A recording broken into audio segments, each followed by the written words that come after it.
For the consultation process, you'll be seen at either our Alpharetta or our Midtown location.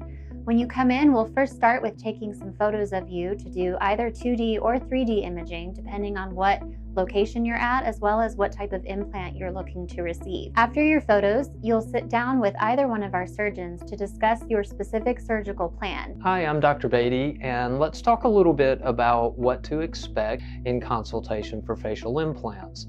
Now, facial implants can do a tremendous amount for us as far as altering facial shape or improving asymmetries that you may have.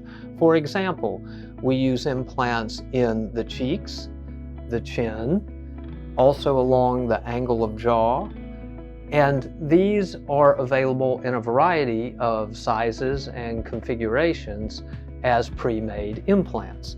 They're typically made out of a solid material. This is an example of a small chin implant that might be used to extend the projection and enhance the definition of the chin. After you've had time to meet with your surgeon to go through the surgical plan, you'll sit down with either myself or another patient care coordinator to go through the financial quote, as well as timeline expectation for your surgical procedure.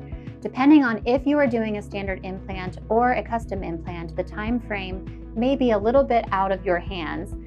The custom implant cycle takes about a 12-week lead time, so in planning your consultation, just keep that in mind. We use standard implants a lot, specifically for the chin and the cheek, but custom implants are an option. Once you're finished meeting with myself or the other patient care coordinators, we'll look at the timeline in mind and we will reach back out to you with some availability for our surgeons and the surgical center. If you're choosing to do a custom implant, we will also send you out to do some CT imaging that will be sent back to our office for specific planning. Once we have a date in mind, then we go ahead and get you through the scheduling process.